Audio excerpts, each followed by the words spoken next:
Many people will scoff at the idea that there is an exact science of getting rich.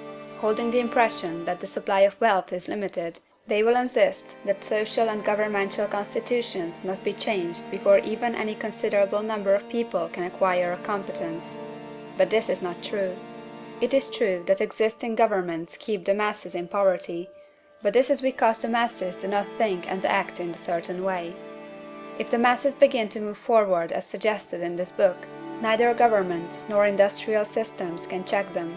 All systems must be modified to accommodate the forward movement. If the people have the advancing mind, have the faith that they can become rich, and move forward with the fixed purpose to become rich, nothing can possibly keep them in poverty. Individuals may enter upon the certain way at any time, and under any government, and make themselves rich, and when any considerable number of individuals do so under any government, they will cause the system to be so modified as to open the way for others. The more men who get rich on the competitive plane, the worse for others, and more who get rich in the creative plane, the better for others. The economic salvation of the masses can only be accomplished by getting a large number of people to practice the scientific method set down in this book, and become rich. These will show others the way, and inspire them with a desire for real life, with the faith that can be attained, and with the purpose to attain it.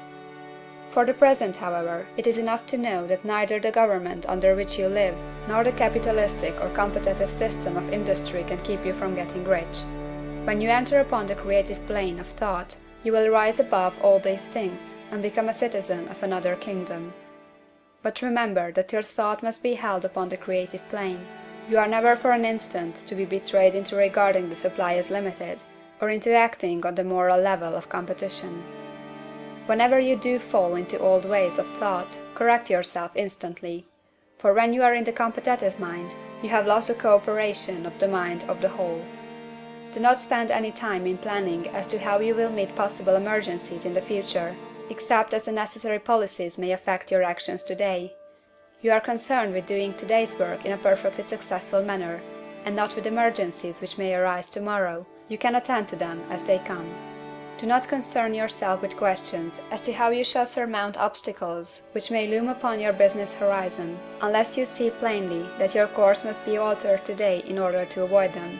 No matter how tremendous an obstruction may appear at the distance, you will find that if you go in the certain way, it will disappear as you approach it, or that a way over, through, or around it will appear. No possible combination of circumstances can defeat a man or woman who is proceeding to get rich along strictly scientific lines. No man or woman who obeys the law can fail to get rich, any more than one can multiply 2 by 2 and fail to get 4. Give no anxious thought to possible disasters, obstacles, panics, or unfavorable combinations of circumstances. It is time enough to meet such things as they present themselves before you in the immediate present, and you will find that every difficulty carries with it the wherewithal for its overcoming. Guard your speech.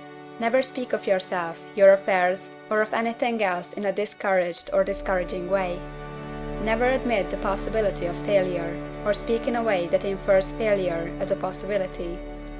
Never speak of the times as being hard, or of business conditions as being doubtful. Times may be hard and business doubtful for those who are on the competitive plane, but they can never be so for you. You can create what you want, and you are above fear. When others are having hard times and poor business, you will find your greatest opportunities. Train yourself to think of and to look upon the world as something which is becoming, which is growing, and to regard something evil as being only that which is undeveloped. Always speak in terms of advancement. To do otherwise is to deny your faith, and to deny your faith is to lose it.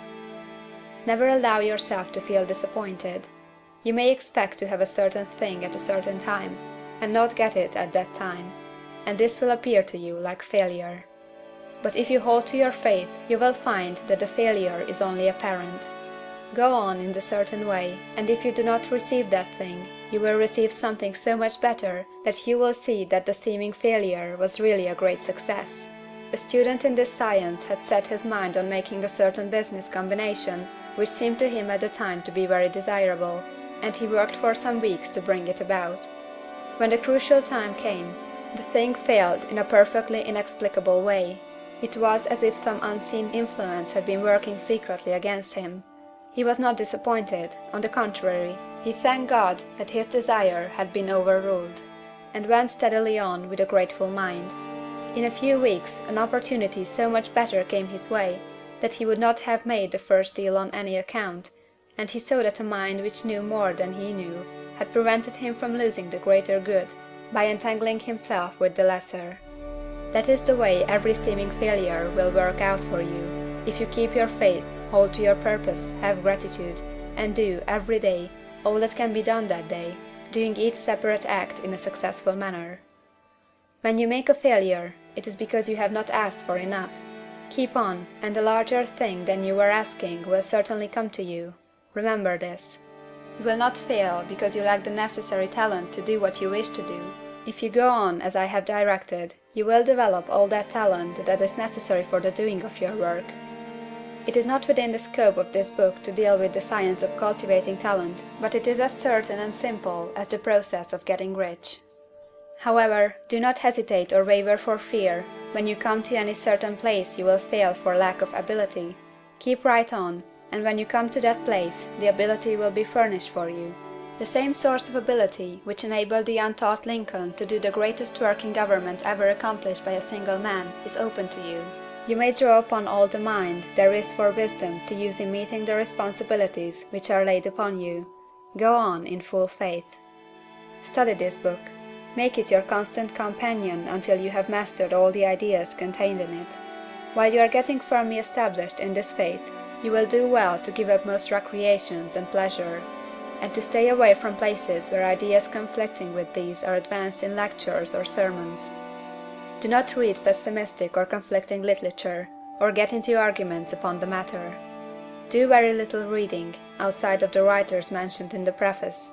Spend most of your leisure time in contemplating your vision, and in cultivating gratitude,